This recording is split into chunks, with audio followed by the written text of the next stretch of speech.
I'm thrilled to bits. I think it's a really positive story for the whole of the island, actually. I think there's a lot of love for Groudle Glen. I was up there at the weekend on the Easter Bunny trains. Hordes of people enjoying the amenity, but also lots of people not very happy about the condition that the waterwheel has fallen into. And the public have really sort of picked it up because the Glen has undergone a lot of refurbishment.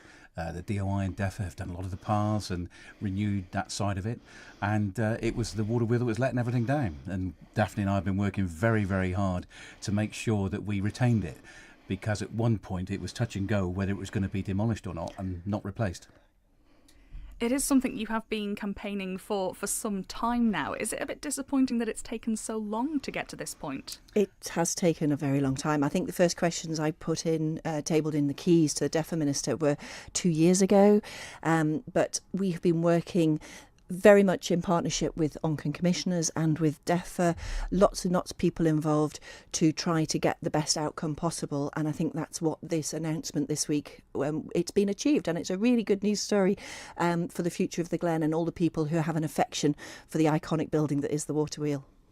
I think the technical aspect of it was one of the complications. Peter Geddes and his team did a very comprehensive survey of it, and it was absolutely apparent that you couldn't just patch it up. And it was a complete rebuild job, which is a lot of money because you can't get the mechanical equipment in the Glen. You have to be careful of the fish breeding seasons, and all that added further complications to it. And the fact it wasn't a national Glen, it was owned by Onchan commissioners, put an extra sort of layer of complexity into it all.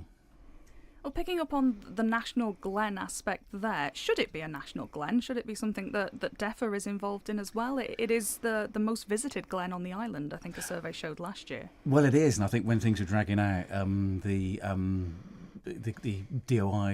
DEFA offered to buy the Glen for £1 to try and clear the air.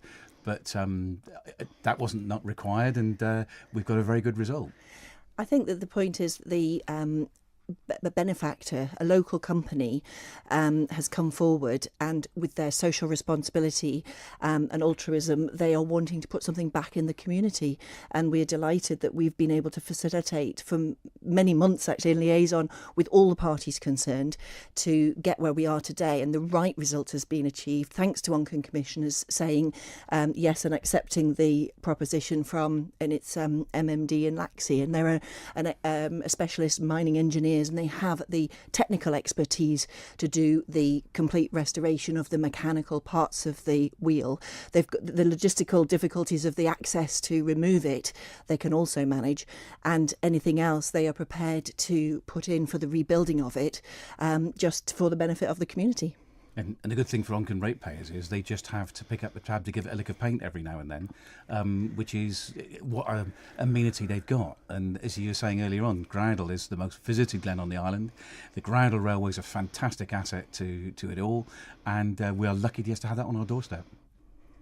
How quickly has this all come together then? Because it seems to have been at a stalemate for quite some time, and then all of a sudden we have this result. Well, Martyn was in at the very start of the suggestion, because obviously initially the first meetings we had with Onchan commissioners going back 2 years, they'd gone out to tender to restore the wheel, and the only quote that came back was in the region of £200,000, which was not something that they were able to look at. So it rumbled on for many months with us speaking with Pete Geddes, getting a survey of the wheel house and its current condition, and it wasn't looking very hopeful. Meanwhile, the dilapidation was becoming an issue, and it was touch and go whether we would be thinking you'd have to remove it while you did ponder what the future might be and whether it could actually be restored. Well, even the cost of removing it was, what, 15,000, something in that order, and to be quite honest, now we've got this result. It's absolutely fantastic. But you were there when it was first mooted and floated as a suggestion with MMD coming forward. I was actually at Government House at the time and met the boss of MMD, and it sort of went on from there. And interestingly enough, Daphne and I have had loads of emails from members of the public from all over the island who use the Glen, all drawing our attention to how bad the wheel was, and the fact that it had appeared on numerous Isle of Man tourist board brochures over the years. I think it was in a TV programme, a detective programme of some sort, and they were very concerned that we saved it somehow or other. And yeah, it's been a long old haul, but here we are. Fantastic news. Well, given all those emails that you had about the state of the condition, have you had much reaction since the announcement that it's going to be the post when Onchan Commissioners made the announcement on Monday evening? The reaction from the company, from social media, has, as it always is when the Groudle waterwheel is mentioned, instantly over 1,000 views and posts and interactions.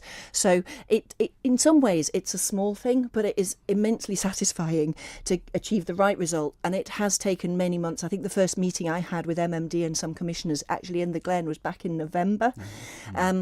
But I can only say thank you. You know, this is how it works. There's obviously the technical aspect of the access, the logistics of it have made it a particularly difficult project. But I'm just enormously grateful for the staff of Onchan Commissioners, the politicians, the company, particularly MMD, for coming forward and being prepared to do such a wonderfully altruistic project for the benefit of the whole community.